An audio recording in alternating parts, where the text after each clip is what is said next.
Bienvenue aux vidéos analyse des comptes médecine. Et ici, je pars du compte de l'étranger que je vous ai raconté déjà, que vous pouvez revisionner dans une autre vidéo.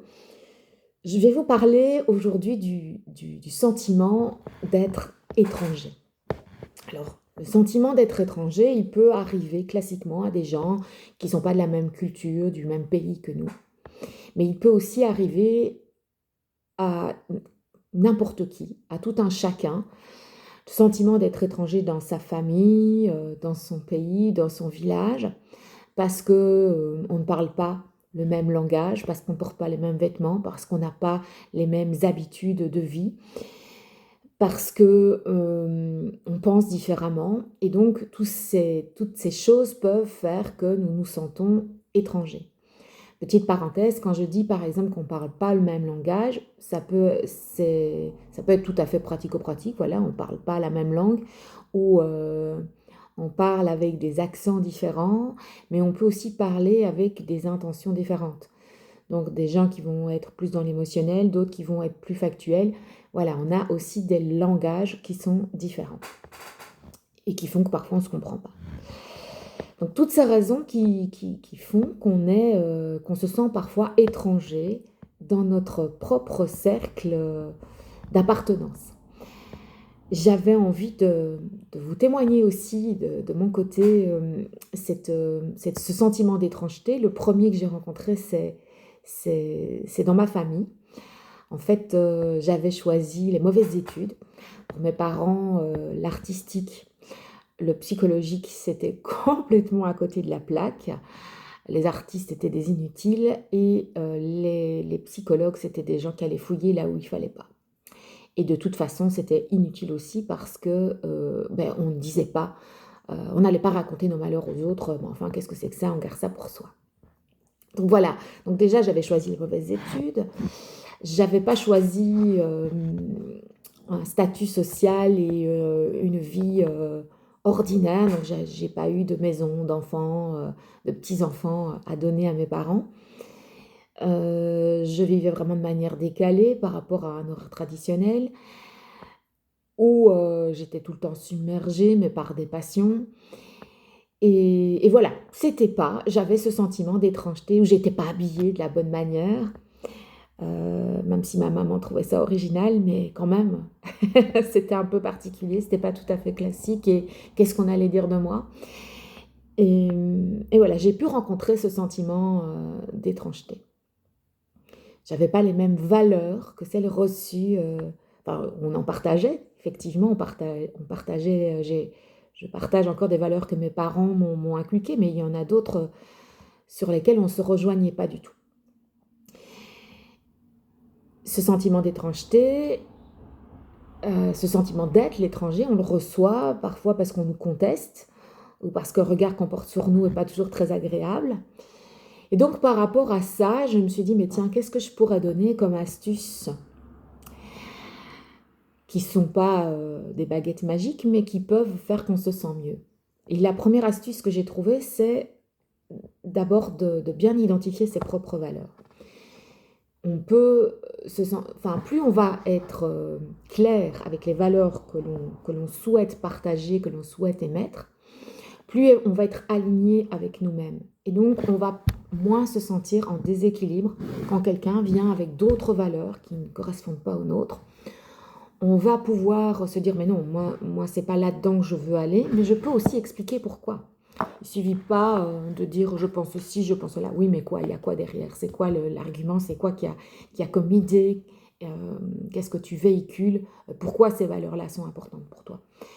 Plus on va identifier ce système de valeurs, et plus on se sera droite et moins on déséquilibre quand on va rencontrer des gens qui nous considèrent comme étrangers par rapport à ce système de valeurs. Donc les valeurs et être aligné. Donc, première petite astuce que j'ai trouvée. La deuxième petite astuce, c'est de se remettre en question.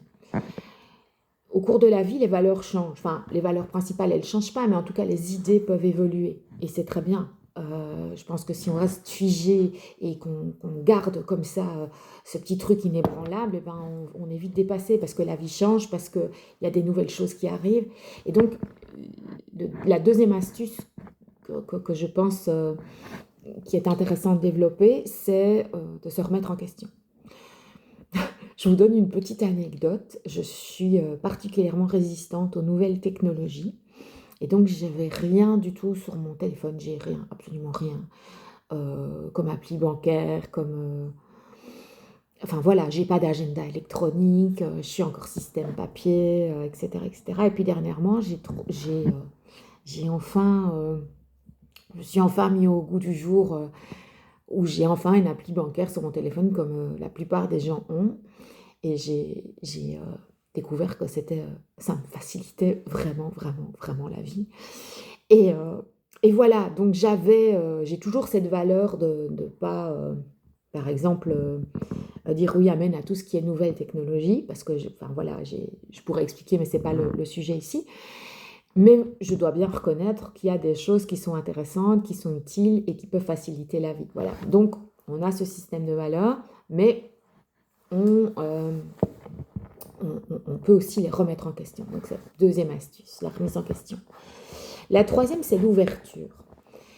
L'ouverture, c'est de se dire, voilà, les autres pensent pas comme moi, c'est pas pour ça que ce qu'ils pensent sont moins bien, ni ce que je pense est moins bien, mais c'est de se dire qu'est-ce qui sous-tend ce qu'ils défendent. J'ai eu, hier, j'avais un coaching avec une dame très intéressante et qui pensait absolument pas comme moi par rapport à la situation politique, sociopolitique d'aujourd'hui. Et d'ordinaire, je serais montée sur mes grands chevaux pour défendre mes idées, mes valeurs. Et là, j'ai écouté ce qu'elle avait à dire. Et j'ai compris pourquoi des gens défendaient ce type d'argument.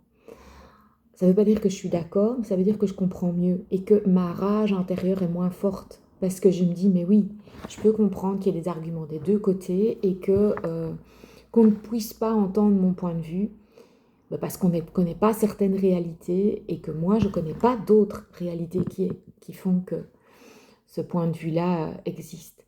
Ça ne va pas changer mes valeurs fondamentales, elles vont rester les mêmes, elles vont s'assouplir. Et l'ouverture va me permettre de mieux comprendre des choses et de vivre moins dans la rage. Donc, je regroupe les astuces. Connaître ses valeurs, être aligné avec elles. Ben oui, c'est important d'avoir des comportements qui correspondent à nos valeurs. Ou alors là, on est vraiment en décalage et on se sent étranger par rapport à nous-mêmes. Deuxième chose, se remettre en question. Et troisième astuce, c'est l'ouverture par rapport à d'autres. Et je donnerai une quatrième astuce, c'est la bienveillance envers soi-même. Parfois, quand on se sent étranger et qu'on est vulnérable aux commentaires des autres, on a tendance à s'autocritiquer, surtout si on a déjà ça qui est en route, cette petite machine qui est en route.